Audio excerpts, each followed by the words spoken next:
பொண்டாட்டியை பத்தி நீங்க என்ன நினைக்கிறீங்க? உங்க பொண்டாட்டியை பத்தி நான் எப்படி சார் நினைக்கிறேன்? இதெல்லாம் மேடையில் கேட்காம. எரும மாட்டுக்கும் பொண்டாட்டிக்கும் என்ன சார் ஒற்றுமை? எரும மாட்டுக்கும் பொண்டாட்டிக்கும் என்ன ஒற்றுமை?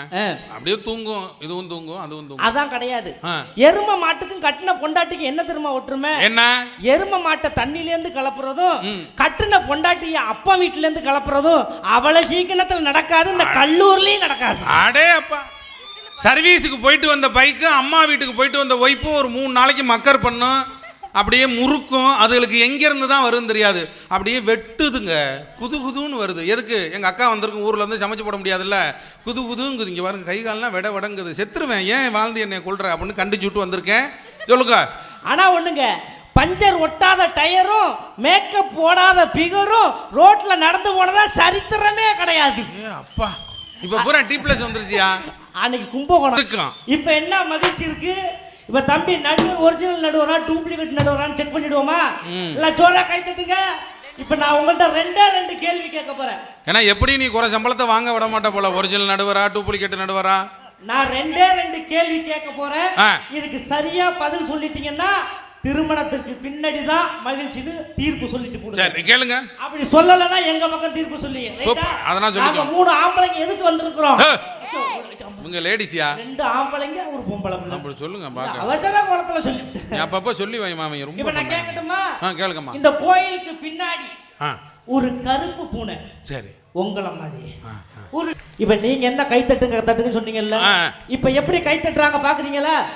கல்லூர்ல இருக்கக்கூடிய ஆண்களுக்கும் பெண்களுக்கும் போட்டி. யார் இந்த ஊர்ல நீங்க அதிகமா கை தட்டுறீங்களோ அவங்க பக்கம் தான் தீர்ப்பு, அவங்களுக்கு தான் இந்த ஊர்ல சில வைக்கிறேன்னு நடுவர் சொல்லியிருக்காரு. இப்ப போட்டி ஆரம்பிச்சிடலாமா? கல்லூர் ஆண் சிங்கங்கள்லாம் ஜோரா கை தட்டுங்க. ஆண் சிங்கம் பூரா டவுசர் மட்டும் தான் தட்டுது, வேட்டி பேண்ட் தட்டவே இல்லை. இப்ப பாருங்க, ஒருபடி மேல போய் பெண் தங்கங்களை, பெண் தங்கங்கள்லாம் ஜோரா கை தட்டுங்க. ஆஹா ஆஹா, சும்மா இருமா, அவன் லேடிஸா தட்ட சொல்றாப்ல. நீங்க நல்லா லேடிஸா? ஆதார் கார்டு இருக்கா? நல்லா கையை தட்டுங்க. அப்படி தட்ட முடியலன்னா முன்னாடி இருக்கிற முதுவை தட்டுங்க. ஆனா முன்னாடி இருக்கிறது மாமியாரான்னு பாத்துக்கிடுங்க.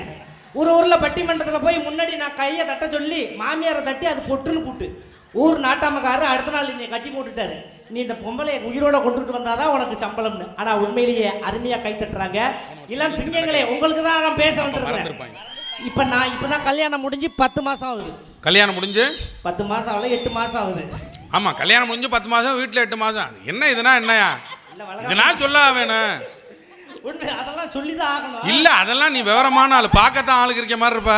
நான் 10 மாசத்துக்கு முன்னாடி எப்படி இருந்தேன், 10 மாசத்துக்கு பின்னாடி எப்படி இருக்கிறேன்னு உங்க எல்லாருக்குமே தெரியும். ஆமாங்க, உண்மையில கதையத்தான் நான் இந்த ஊர்ல சொல்ல வந்திருக்கிறேன். சரியா? ஒன்னும் பிரச்சனை இல்ல, அதெல்லாம் சொல்லலாம். நல்ல திருவிழாங்க இது. எங்க ஊர்ல வேதாரண்யம் பக்கம் எல்லாம் பாத்தீங்கன்னா திருவிழாவெல்லாம் எதுக்கு கூடுதுன்னே தெரியல. சில பேர் அம்பாளை பார்க்க வருவாங்க, சில பேர் நம்மால பார்க்க வருவாங்க. அன்னைக்கு எங்க ஊர்ல ஒரு அக்கா சொல்லுது, என் ஆளை இன்னும் காணலடி, என் ஆளு வந்துட்டாண்டி, என்னடி பண்ணலான்னு நினைக்கிற, மாத்திடலாம்னு நினைக்கிறேன்டி. இது என்ன கமாம் சோப்பா பிடிக்கல, லக்ஸி சோப்பு மாத்துறதுக்கு, இல்ல பூமெக்ஸ் சட்டி பிடிக்கல சட்டி மாத்துறதுக்கு? எடுத்துக்காட்டு எவ்வளவோ இருக்கு, அதை சொல்லியா கோயில்ல வந்து. ஆனா திருவிழான்னு வந்தா திருமணத்துக்கு முன்னாடி தான் எங்க ஆம்பளை பிள்ளைங்க எப்படி தெரியுமா இருப்பாங்க? ஆடுங்கடா மச்சான் ஆடுங்கடா, அழகான பொண்ணை பார்த்து ஆடுங்கடா. இப்ப என்ன மகிழ்ச்சி இருக்கு? இப்ப தம்பி நடுவர் ஒரிஜினல் நடுவரா டூப்ளிகேட் நடுவரான்னு செக் பண்ணிடுவோமா? இல்ல ஜோரா கை தட்டுங்க. இப்ப நான் உங்கள்ட்ட ரெண்டு கேள்வி கேட்க போறேன். ஏன்னா எப்படி நீ குறை சம்பளத்தை வாங்க விட மாட்ட போல, ஒரிஜினல் நடுவரா டூப்ளிகேட் நடுவரா? நான் ரெண்டு கேள்வி கேட்க போறேன். இதுக்கு சரியா பதில் சொல்லிட்டீங்கன்னா திருமணத்துக்கு பின்னாடி தான் மகிழ்ச்சின்னு தீர்ப்பு சொல்லிட்டு போடுங்க. சரி கேளுங்க. அப்படி சொல்லலன்னா எங்க பக்கம் தீர்ப்பு சொல்லுங்க. அதனால சொல்லுங்க. 3 ஆம்பளைங்க எதுக்கு வந்திருக்கிறோம்? உங்க லேடிஸ்யா? 2 ஆம்பளைங்க ஒரு பொம்பளை பிள்ளை. அப்படி சொல்லுங்க பாக்க. அவசர கோலத்துல சொல்லிட்டு. அப்பப்ப சொல்லி வை மாமா. ரொம்ப. இப்போ நான் கேட்கட்டுமா? கேளுங்கம்மா. இந்த கோயிலுக்கு பின்னாடி ஒரு கருப்பு பூனை. சரி. உங்கள மாதிரி ஒரு சேப்பு பூனை, என் தங்கச்சி மாதிரி. அது என்ன பூனை? சேப்பு பூனையா? வெள்ளை பூனை. ஒரு கருப்பு பூனை ஒரு வெள்ளை பூனை போயிட்டு இருக்கு. சரி. அப்ப அந்த வெள்ளை பூனை கருப்பு பூனையை பார்த்து சொன்னுச்சா, என்னை பாரு எவ்வளவு வெள்ளை வெள்ளேர்ந்து இருக்கிற, நீ பாரு எவ்வளவு பிளாக்கா கண்ணங்கரைன்னு கருப்பா இருக்கிறான்னுச்சு. கொஞ்ச தூரத்துல போய் இந்த வெள்ளை பூனை சாக்கடையில விழுந்துடுச்சு. சரி. அப்ப கருப்பு பூனை வெள்ளை பூனைய பார்த்து என்ன சொல்லி இருக்கும்? என்னைய கிண்டல் பண்ணா நீனு இப்ப கருப்பாயிட்டியே அப்படின்னுச்சா? அரை நான் சொல்லல. வேற என்ன சொன்னீங்க? அப்ப கருப்பு பூனை வெள்ளை பூனைய பார்த்து என்ன தெரியுமா சொல்லுச்சு? என்ன சொன்னுச்சு? மியாவ் மியாவ். பூனை என்னைக்கியா பேசிச்சு? ஒரு கேள்வியில நீங்க க்ளோஸ். இப்ப ரெண்டாவது கேள்விக்கு வரட்டுமா? ஏன் ஒரு கேள்வியே கடுமையா இருக்குப்பா, போதுமே. இப்ப ரெண்டாவது கேள்விக்கு வர்றேன். நீட் மாதிரி ரெண்டாவது வாய்ப்பா? ஆமா. சரி, இன்னொரு வாய்ப்பு கொடுத்து தான் பாப்போமே. சரி, ரைட். சோப்பு டப்பா இருக்கா உங்க வீட்ல? சோப்பு டப்பா இருக்கா? ஆமா. அதுல ஏன் சின்ன சின்னதா ஓட்டையா இருக்கு? அத சோப்பு குளிச்சிட்டு வந்தோம்னா தண்ணி அதுல வந்து சோப்பு கரையாம ரொம்ப நாள் நீடித்து லைப்பாய் சோப்பு மாதிரி உழைக்கும். அதான் கிடையாது. வேற என்ன? சோப்பு டப்பால ஏன் தெரியுமா சின்ன சின்னதா ஓட்டை இருக்கு? ஓட்டை பெருசா இருந்தா சோப்பு கீழே விழுந்துரும். இவர் பூரா அந்த கூகுள் அசிஸ்டன்ட் அந்த ஜோக்க கேட்டிருப்பாருன்னு நினைக்கிறேன்டா. கை தட்டுறாங்களா இல்லையா? உண்மை சாருங்க, பாருங்க பாருங்க சிங்க குட்டிய பாருங்க. ஆனா இந்த கல்லூர்ல நல்ல பிள்ளைங்க. கஜா புயல் முடிஞ்சு நான் பள்ளிக்கூடம் போறேன். சரி. ஒரு பையன் எங்க ஊர்ல வேதாந்தத்துல உள்ளவன், ரொம்ப அடக்கமான பையன். என்னை பார்த்து சொல்றான், ஊர்ல உள்ள வாத்தியார்கள்லாம் சாவு வருது, இவனுக்கு ஒரு சாவு வர மாட்டேது. உங்களை ஏங்க நீங்க போயிட்டீங்கன்னா அப்புறம் எங்களுக்கு யாருங்க? கல்லூர்ல அப்படி இல்லைங்க. இளம் சிங்கங்கள்லாம் இப்படித்தாங்க இருக்கணும். உண்மையிலேயே அவ்வளவு மகிழ்ச்சியா இருக்காங்க பாத்தீங்களா? உண்மையிலேயே என்னுடைய திறமையை நான் இந்த ஊர்ல சொல்லி ஆகணும். எங்க ஊர்ல ஒருத்தன் 500 ரூபா தான் சார் கொண்டுட்டு போறான். சரி. 5000 ரூபா சம்பாதிச்சுட்டு வந்துடுறான். எப்படி நம்ம சம்பாதிச்சு வந்துடுறான்? வட்டி கொடுக்குறானா? இல்ல, 400 ரூபாய்க்கு ஒரு டாடா ஏசியை வாடகைக்கு எடுத்துக்கிறான். சரி. 100 ரூபாய்க்கு ஒரு வாழைத்தார வாங்கி டாடா ஏசி மேல ஏறி நின்னுக்கிறான். சரி. ரோட்ல படுத்து கிடக்குற மாட்டுக்கிட்ட எல்லாம் காமிக்கிறான். மாடு பவரா டாடா ஏசில ஏறிடுது. கொண்டு போய் பட்டுக்கோட்டை சந்தையில வித்துக்கிட்டு 5000 ரூபாய் கொண்டு வந்துடுறான். அந்த டிரைவர் நம்பர் கூடிய எவ்வளவு மாட்டுக்கு 4000 5000 தான் வாங்குறான். நமக்கு நிறைய தேவைப்படுது மாடு. அப்படியெல்லாம் இருக்குதாங்க. ஆனா ஒரு பெண் தங்கங்களை பாருங்க, டாடா இப்படிதான் இருக்கணும், இருந்தா இப்படிதான் இருக்கணும். நேத்து எங்க ஊர்ல குழாயடி எல்லாம் இருக்கா? உங்க ஊர்ல தண்ணி பிடிக்கிற இடம் இருக்கா? அப்புறம் என்ன இருக்கு? எங்க ஊர்ல 2 பொம்பளைங்க தண்ணி பிடிக்கிற இடத்துல பேசிக்குது. ஒண்ணு இதை திட்டுது, இன்னொன்னு அதை திட்டுது. நான் போய் 1/2 மணி நேரமா நிக்கிறேன். என்னை பார்த்துட்டு மாக்கு மாக்குன்னு பேசுதுங்க. அது மெதுவா தான் ஆரம்பிக்கும். ஆமா. 1/2 மணி நேரம் சென்னதுக்கு பிறகு ஒரு அக்கா என்னை பார்த்து சொல்லுது, என்ன சொன்னுச்சு? வாத்தியார் தம்பில வாய பார்த்துக்கிட்டு இருக்கு, இல்லன்னா நல்லா கேட்டு போண்டி. இன்னும் நீ என்ன கேட்க வேண்டிய? 1/2 மணி நேரமா கேட்டுவிட்டு இழுத்துட்டே 3 தலைமுறை. அதுவும் மெதுவா இழுக்குங்க. அதே எவ்வளவு மோசமா இருக்கு. ஏன் சார்? அதில் அந்த பைப்படியில் ஏக்கா விஷயம் தெரியுமா உனக்கு? இந்த பயல இந்த தீபன் பையன் இருக்கான்னு, அவனை 3 நாளாக காணாமா. ஏன் எங்கள் ஊரில் எல்லாம் அகிலன்னு ஒருத்தர் இருந்தாரா? 2 வருஷமா காணுவாங்க. ஆமாடி, ஆளை காணோம் சொல்கிறான். அதில் ஒரு அக்கா சொல்லுவான், நம்ம அவங்க 2 பேரும் கொடைக்கானல்ல இருக்காங்களாம். இப்போ எல்லாம் அந்த வேலையை பார்க்கறது இல்லை. முன்னாடிக்கு மாதிரி இப்போ நீ போய் பார்த்த, நீ தானே ஆன்லைனில் புக் பண்ணி கொடுத்த. இங்கே ஒன்னே தெரிஞ்சு எனக்கு ஒன்னே தெரியும். உங்க அக்காலத்தை இங்கே நீ என்ன, நீ கோழி திருடினவ தானடி நீ? இப்போ ஒன்னே எனக்கு தெரியாதா? சீலை கரண்ட்டை வாங்கிட்டு வார காசு கொடுக்காம ஊரை விட்டு இங்கே நல்லா நல்லா கேட்பேன். ஒன்னே தெரியும் பார்த்துக்க. தம்பி இல்லை பார்க்குது, இல்லாட்டி எங்கே தம்பிக்கு தான் இன்னமே என்ன நம்ம மானக்கட்டை நின்றுக்கிட்டு இருக்கான் இந்த பாடுவார். அதுலேயும் ஒரு அக்கா சொல்லுது பாருங்க, போயும் பஸ் கண்டக்டரை கல்யாணம் பண்ணிக்கிட்டு நான் படாத பாடுபடுறக்கான்னுச்சு. ஏக்கான்னு கேட்டுச்சு. பஸ் எல்லாம் நல்ல நாட்டா ஓட்டுறான். வீட்டுக்கு வந்துட்டு மறுபடியும் பஸ்ஸுக்கு வெளில போறப்ப படியில நிக்காத உள்ள போடி, படியில நிக்காத உள்ள போடின்னு வீட்டுக்குள்ள அமுக்குன்னு காணுச்சு. அதுக்குள்ள இன்னொரு அக்கா சொல்லுவோம், உனக்கு நாளும் பரவாயில்லடி, இந்த கபடி விளையாடுறான் பாருங்க, கபடி விளையாட்டு வீரன், ஆமா, அவனை கல்யாணம் பண்ணிக்கிட்டு நான் படாத பாடுபடுறேன்னுச்சு. ஏன் கான்னு கேட்டுச்சு. கபடி எல்லாம் நல்லதாக்கா விளையாடுறான், வடிவேல் மாதிரி உண்மையிலேயே கப்பு வாங்கிட்டு வர்றானா இல்ல கடையில வாங்கிட்டு வர்றானான்னு தெரியல. அதெல்லாம் வாங்கிட்டு வர்றான், வீட்டுலயும் கபடி விளையாடுறான்க்கா. எப்படியாக்கா விளையாடுறான்? என்னைய தொடுறான், போய் வாஜபடியை தொடுறான். என்னைய தொடுறான், போய் வாசப்படியை தொடுறான். தொட்டவன் சும்மா இருக்க மாட்டாக்கா, என்னை தூக்கி கொண்டு போய் வாசப்படியில் வச்சு அமுக்குன்னு அமுக்குறாக்கா. இது பரவாயில்ல. எங்கள் ஊரில் அக்கா சொன்னிச்சு, போய் இந்த மெக்கானிக்கை கல்யாணம் பண்ணிக்கிட்டது ரொம்ப தப்பாக போச்சுடி பண்ணுச்சு. ஏக்கா சட்டை தானே அழுக்காக இருக்கும், மனசு வெள்ளையாக இருக்குது, மெக்கானிக் என்னக்கா பிரச்சனை?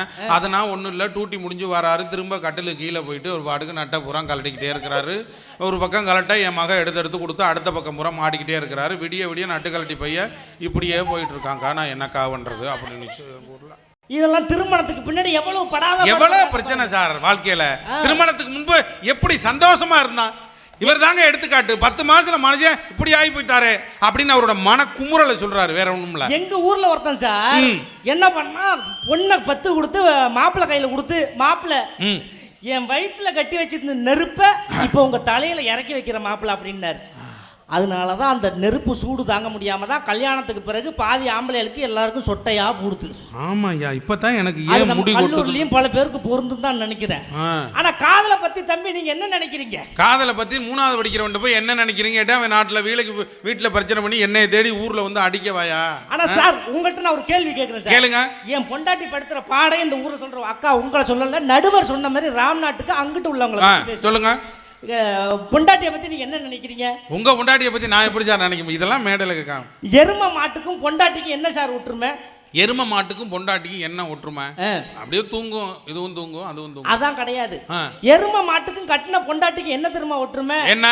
எரும மாட்டை தண்ணில இருந்து கலப்புறதும் கட்டின பொண்டாட்டிய அப்பா வீட்டுல இருந்து கலப்புறதும் அவ்வளவு சீக்கிரத்துல நடக்காது, இந்த கல்லூரிலையும் நடக்காது. அடே அப்பா, சர்வீஸுக்கு போயிட்டு வந்த பைக்கு அம்மா வீட்டுக்கு போயிட்டு வந்த ஒய்ப்பும் ஒரு 3 நாளைக்கு மக்கர் பண்ணும், அப்படியே முறுக்கும். அதுகளுக்கு எங்கேருந்து தான் வரும்னு தெரியாது, அப்படியே வெட்டுதுங்க, குது குதுன்னு வருது. எதுக்கு? எங்கள் அக்கா வந்திருக்கும், ஊரில் வந்து சமைச்சு போட முடியாதுல்ல, குது குதுங்குது. இங்கே பாருங்க, கை கால்லாம் விடங்குது, செத்துருவேன், ஏன் வாழ்ந்து என்னை கொள்ற அப்படின்னு கண்டிச்சு விட்டு வந்திருக்கேன். சொல்லுங்க. ஆனால் ஒன்றுங்க, பஞ்சர் ஒட்டாத டயரும் மேக்கப் போடாத பிகரும் ரோட்ல நடந்து போனதா சரித்திரமே கிடையாது. அப்பா, இப்போ பூரா ++ வந்துருச்சியா? அன்னைக்கு கும்பகோணம் ஆஸ்பத்திரியில் சார் நர்ஸ் என்ன பண்ணுறா, மாட்டுக்கு போடுற ஊசியை எடுத்து குத்துறா. இவன் நர்ஸை பார்த்துக்கிட்டு, நர்ஸ் இதே மாதிரி சக்கச்சேவர்னு சிகப்பா ஒயிட்டுன்னு விட்டால் வெள்ளையாக இருக்கும். நர்ஸை பார்த்துக்கிட்டு, நர்ஸ் என் இதயத்தை திருடி விட்டீங்க, நர்ஸ் என் இதயத்தை திருடி விட்டீங்கன்னா. அதுக்கு நர்ஸு சொன்னிச்சு, போடா முட்டா பையில, உன் கிட்னியை டாக்டர் திருடி 4 நாள் ஆச்சுறான். இன்னைக்கு காதெல்லாம் எப்படி இருக்குன்னு எங்கால தான் பாட்டு கொடுத்தான். கோயம்பேடு மார்க்கெட்டில் வந்து பாரு நீ, நான் கோணி மூட்டை தூக்குறவன் ஆனா என்னடி, அப்புட ஒன்று வாழ்க்கையில வந்து போகுடி, நான் அப்ப கூட உன்னை விட்டு போக மாட்டேன்டி, பல்ட்டி அடிப்பண்டி பிசுற கல்ட்டு கொடுப்பண்டி, நீ இப்ப சொல்லு 100 பேரை சொல்ட்டி அடிப்பண்டி, அலிவர் பியூட்டி அழகு கண்ணாடி ஃபைன் குவாலிட்டி உன் பர்சனாலிட்டி, படிச்சு பாரு இங்கிலீஷ் பேப்பர் தானடி, நான் பேரெல்லாம் உள்ளி போட்டு வந்த பிகர் தானடி. எங்கால எவ்வளவு அருமையா அந்த மாதிரி திருமணத்துக்கு முன்னாடி மகிழ்ச்சியா இருந்தா அந்த கல்யாணம் பண்ணி வச்சு தானே அவன் வாழ்க்கை இப்ப போச்சு. அதுவும் இப்ப கல்யாணம் பண்ணாங்கக்கா, கல்யாணம் பண்ற மாப்பிள்ளை இங்க உட்கார்ந்து இருக்கிறாரு, பொண்ணு 10 மீட்டர் தள்ளி உட்கார்ந்துருக்கு கோயில்ல, திருவப்பூர் மாரியம்மன் கோயில்ல கல்யாணம். ஏன்டா இங்கே உட்காந்துருக்கேன்னா சமூக இடைவெளியோடு கல்யாணம். தாலி எப்படி கட்டுறாங்கன்னா, மாப்பிள்ளை இங்கே சுருட்டி வச்சுக்கிட்டு இங்கேருந்து நீட்டாக அப்படி தூக்கி போட்டார். பொண்ணு கழுத்தை கொண்டாடுறதுக்கு பதிலாக பொண்ணு சின்னம்மா காலத்தில் போய் விழுந்துருச்சு தாலி. ஐயோ என்னடா அப்படி ஆகி போச்சுன்னு ஊரே சேர்ந்து போய் அதுகிட்ட கேட்குறாங்க. அந்த அம்மா சொல்லுது, கட்டினதான் அவுக்கப்படாது, அது மாங்கல்யம் இதாகி போயிருந்தா சனியனே, உனக்கு தான் ஏற்கனவே 2-3 தொங்குது, இதை வச்சு என்ன பண்ண போகிறேன் அப்படின்னா, இல்லை அது பாட்டுக்கு ஒரு ஓரமாக தொங்கிட்டு போகுது, இதை வாரி சிரிச்சு வாங்க அடை வச்சுக்கோ அந்த சனியனேன்னு பறிச்சு விட்டுட்டு வந்தோம். ஏன்னா அந்த அளவுக்கு திருமண முறை இன்னைக்கு ரொம்ப பரபரப்பாக இருக்குது, ரொம்ப மோசமாக இருக்குது. ரொம்ப பரபரப்பாக இருக்கிறதுனால இந்த 5 பேச்சாளர் பேசணுங்கிறதுனால நான் கரெக்டாக ஒரு 5 நிமிஷத்தில் 10 நிமிஷத்தில் நச்சுன்னு முடிச்சிடுறேன். மனுஷங்க ஃபஸ்ட்டு சொன்னதான் கரெக்டாக இருந்துச்சு. ஆமாம், போன மாசம் ஒரு பட்டிமன்றத்துக்கு நம்ம போனால் ஊர் முக்கியஸ்தர்கள்லாம் வந்து மாலை மரியாதை பண்ணினாங்க. ஆமா, ஆனா என் அக்கா அரசிக்கு யானையை விட்டு மாலை போட்டாங்க. என்ன காரணம்? யானையை விட்டு மாலை போட்டாங்க. மரியாதைங்க, அது வேற ஒண்ணும் கிடையாது. அதெல்லாம் கிடையாது. ஏன்னா ஒரு யானை இன்னொரு யானைக்கு தான் மாலை போட்டு ஆகணுமா, அதனால யானையை விட்டு மாலை போட்டாங்க. ஜோக்கு சொல்லிட்டு இருக்காரு, நீ தனியா வச்சிருக்கிறதா? தனியா ஒன்றும் பிரச்சனை, இப்பதானே ஆரம்பிக்குது, போ எல்லாம் சரி, ஃபர்ஸ்ட் நல்லா தான் ஓடுது, ஒன்றும் பிரச்சனை கிடையாது. ஆனா இந்த ஆம்பளை பிள்ளைங்க இருக்கிறான் பாருங்க, கல்யாணத்துக்கு முன்னாடி எப்படி மகிழ்ச்சியா இருந்தான்னு ஒரே ஒரு நகைச்சுவையை சொல்லிட்டு நான் உட்காந்துடுறேன். நகைச்சுவை, கோழி முட்டை கோவிந்தசாமின்னு ஒரு பையன் இருந்தான் சார். கோழி தம்பி நல்லா கேட்டா உடனே தம்பி இந்த கதையை கட்டி பள்ளிக்கூடத்தை சொல்லு, கவனமா கேளுடா. முக்கியமான பாயிண்ட், நான் பட்ட பாடு உண்மை கதை சார், உங்க கல்லூர்ல நான் சொல்றேன். ஆமா, கிட்ட வாடா பக்கத்துல வாடா, ஆளுகளுக்கு பூரா மெசேஜ் குறா, எல்லாரும் வர சொல்லு. அமைதியா இல்ல, அங்க வர வேண்டாம், நீ எதுக்கு வர்றான்னு எனக்கு தெரியும், வேண்டாங்க வந்து உட்காந்துறியா? அதெல்லாம் பண்ணக்கூடாது, மறைக்காத சார். கோழி முட்டை கோவிந்தசாமின்னு ஒரு பையன் சார். சரி, ஏன் அவனுக்கு கோழி முட்டை கோவிந்தசாமின்னு பேர் வந்துச்சு தெரியுமா? என்ன காரணம்? எவனுக்கு கோழி முட்டை போட்டாலும் அதை எடுத்து அவன் வாக்குன்னு போட்டுருவான் வாய்க்குள்ள, அதனால அவனுக்கு பேர் கோழி முட்டை கோவிந்தசாமி. எந்த கேள்வி கேட்டாலும் அவனுக்கு தெரியாதுங்கிற வார்த்தையை தவிர எதுவுமே தெரியாதுதான் தெரியும். பள்ளிக்கூடத்துக்கு வெள்ளிக்கிழமை ஏய்வோ வர்ற மாதிரி இருந்துச்சு. நான் கோவிந்தசாமியை கூப்பிட்டேன், தம்பி இங்க வாடா, வர்ற வெள்ளிக்கிழமை தயவு செய்து பள்ளிக்கூடம் வராத, வந்தா உன்னிட்ட ஏய்வோ கேள்வி கேட்பாரு, நீ தெரியாதுன்னு பதில் சொல்லுவா, உனக்கு எவன்டா பாடம் நடத்தினாருன்னு கேட்பாரு, என்னைய கையை காட்டி விடுவா, எனக்கு டிசியை கிழிச்சு விடுவார், அதனால வெள்ளிக்கிழமை பள்ளிக்கூடம் வராதன்னு. அவன் நெஞ்சை நிமித்துக்கிட்டு சொன்னான், சார் இந்த பக்கத்தில் உட்காந்துருக்கிற கனிமொழி தமிழில் 100 வாங்குது, பக்கத்தில் உட்காந்துருக்க சுரேஷ் இங்கிலீஷில் 100 வாங்குறான். என்னால் தனித்தனி சப்ஜெக்டில் எல்லாம் 100 வாங்க முடியாது. அட்டண்டன்ஸில் 100 வாங்குவேன். வர்ற வெள்ளிக்கிழமை பள்ளிக்கூடம் வருவேன். என்ன பண்ணுவான்னா, நான் என்ன பண்ண முடியும்? பயலோல எதிர்த்து அடிக்க முடியுமா இந்த காலத்தில்? சரி பள்ளிக்கூடம் வா, ஆனால் ஏய்வோ வர்றப்ப நான் இந்த கேள்வியை தான் கேட்பேன். இதுக்கு நீ இதை தான் பதில் சொல்லணும்னு செட் பண்ணேன். என்ன சார் கேட்பீங்கன்னு கேட்டான். நான் சொன்னேன், உலகம் என்ன வடிவில் இருக்கும் அப்படின்னு நான் கேட்பேன், நீ உருண்டை அப்படின்னு சொல்லணும். சரியாண்ணா? சரிண்ணா. ஒருவேளை மறந்துவிட்டா என்ன பண்ணுறது? என் டிசி கிழிஞ்சிடுமேன்னு சொல்லி என் பைக்கு சாவியில் உலக உருண்டையை ஒன்று மாட்டி வச்சு இந்த பைக்கு சாவியை எடுத்து இப்படி ஆட்டிக்கிட்டே கேட்பேன். நீ என்னையும் பார்க்குறா, சாவியையும் பார்க்குறா, உலக உருண்டைன்னு சொல்கிறா. சரியாண்ணா? சரிண்ணா. இப்போ ப்ராக்டிஸ் ஆரம்பிக்கணுமா இல்லையா? திங்கக்கிழமை போனேன். எல்லா பயனும் கேள்வி கேட்டேன். கோவிந்தசாமி எழுந்திரிச்சான். உலகம் என்ன வடிவில் இருக்கும் ஆட்டுனேன். சாவியும் பார்த்தான், என்னையும் பார்த்தான். சார் உருண்டனா. சபாஸ்ரா உட்காந்துட்டான். செவ்வாய்க்கிழமை போனேன். உலகம் என்ன வடிவில் இருக்கும் உருண்டன்னா உட்காந்துட்டான். கரெக்டாக 4 நாள் சொல்லிட்டான் சார். இப்போ வெள்ளிக்கிழமை நான் பயப்படணுமா? காலையில் 9:20 ஃபர்ஸ்ட் பீரியடு. அப்பயே நான் உள்ள பூந்த வேகத்துக்கே ஏய்வோ வந்துட்டார். வந்தாலும் எனக்கு பயம் இல்லை. நான் தான் ஏற்கனவே கேள்வியை செட் பண்ணி வச்சுட்டேன்ல. இருந்தாலும் ஒரு பயம், ஏதாச்சும் மாற்றி சொல்லிவிட்டானா என்ன பண்ணுறதுன்ட்டு அவனை மட்டும் ஓரமாக உட்கார வச்சுட்டு எல்லா பயலோலையும் கேள்வி கேட்டேன். டக்குன்னு பதில் சொன்னான். எல்லா பயலோலையும் கேள்வி கேட்க இந்த கோவிந்தசாமி, சார் என்னைய கேளுங்க சார் என்னைய கேளுங்க சார் அப்படின்னு எழுந்திரிச்சு உட்காந்தான். இதை வந்த ஏய்வோ பார்த்துட்டாரு. சார் எல்லாரையும் தான் கேள்வி கேட்குறீங்க, இந்த கோவிந்தசாமி ரொம்ப அறிவு சார்ந்த பிள்ளையா இருக்கும்போது அவன்கிட்டையும் ஒரு கேள்வி கேளுங்களேன் அப்படின்னாரு. நான் தான் ஏற்கனவே செட் பண்ணி வச்சிருக்கேன்ல. சாவி எடுத்தேன். டே கோவிந்தசாமி, உலகம் என்ன வடிவில் இருக்கும்னு. என் கெட்ட நேரம் அன்னைக்கு என் சாவியை விட்டுட்டு என் அக்கா சாவியை எடுத்துட்டு விட்டேன்.